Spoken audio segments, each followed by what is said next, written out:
Relationships are the ways in which we get connected with people and interact with others. As material success is important in our life, for a happy and prosperous life, we need to have quality relationships, strong family bonds, healthy and supportive friendship groups, good working relationships with colleagues, etc. Healthy relationships helps us to maintain sound mental and emotional health.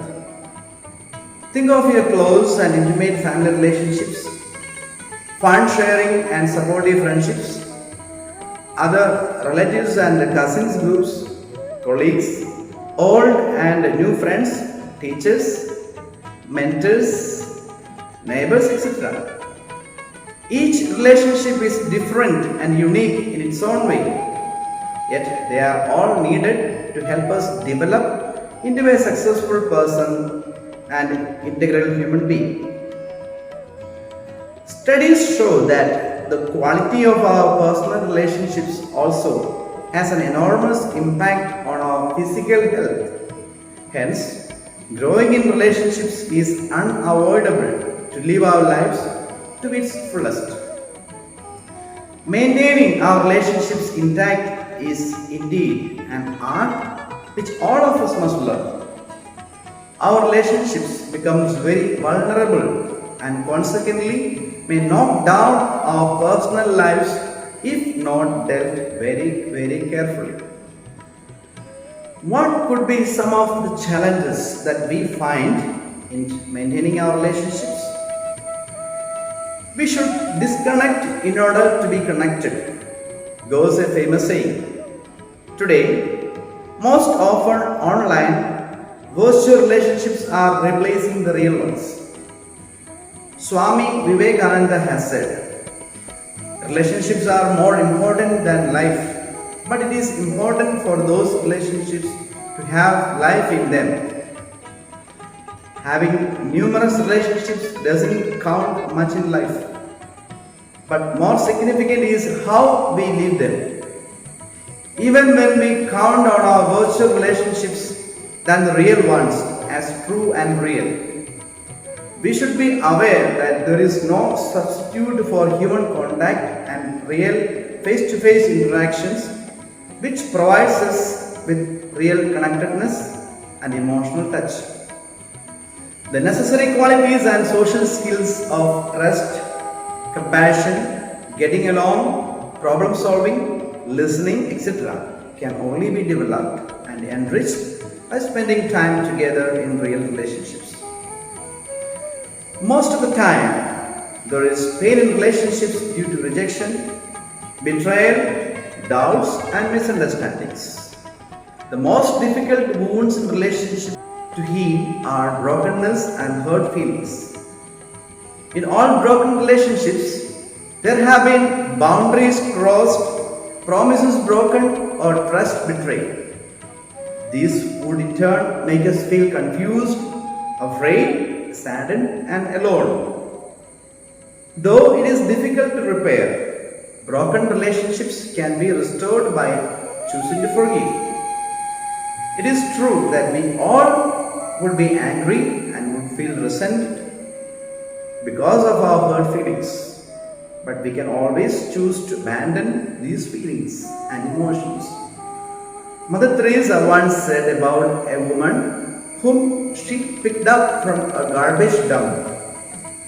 The woman was burning with fever and she was in her last days. Her only lament was this: "My son did this to me." Mother Teresa begged her to forgive her son. It took a long time for Mother to make her say, "I forgive my son." And after a while, the woman died in her arms. Later, Mother Teresa said that the woman died a very peaceful death, granting real forgiveness. Dear friends, when we choose to forgive, it makes our hearts free and peaceful. This would indeed lead us to better health, greater optimism, and better relationships. Since relationships are very crucial and important in our life, we shall learn the art of enhancing and nurturing our relationships. I will give you some tips that need to be remembered and also to be practiced in order to grow and mature in our relationship. Tip number 1. Be a people person. Recent studies have shown that the low quality relationships and lack of connectedness with others could easily lead to greater chances of depression in people.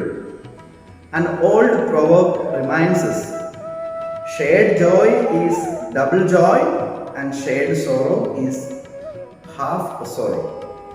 Therefore, making the effort to grow as people-oriented, appreciative and affirmative person should be a very first step in enhancing our relationships. Be kind, for everyone you meet is fighting a hard battle, says Plato. Therefore, personal attitudes of kindness and sympathy and a commitment to give, sacrifice and forgive add great value to our personal connections. Tip number 2.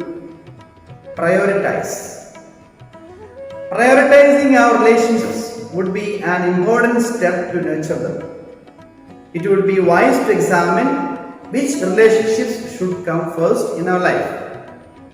Choosing relationships prioritized will help us to decide the time spent with others and reveal the importance they have in our lives. Tip number 3. Use technology and social media to fight distance. Our life is in a constant flux today.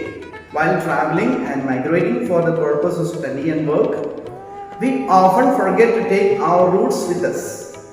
The very fact of being away from home severely affects our relationships. A wise step would be to find a way to keep in touch with our loved ones. Technology and social media could be wisely used in this context to fight distance that destroys closeness in relationship. Tip number 4. Communicate. Ultimately, the bond of all companionship, whether in marriage or in friendship, is conversation, says Oscar Wilde, the famous writer. Communication is the key to any healthy relationships. It not only means to talk but also to listen. When we express our feelings, needs, fears and desires are expressed comfortably in relationships, certainly their bond would be strengthened. Tip number 5. Cultivate respect and trust. This is an important factor perhaps forgotten in today's relationships.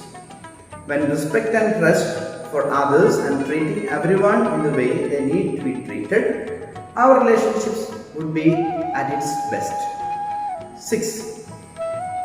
Choose a mentor.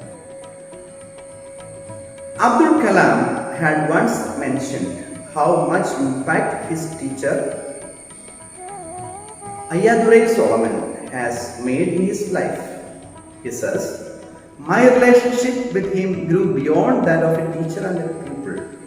In his company, I learned that one could exercise enormous influence over the events of one's own life.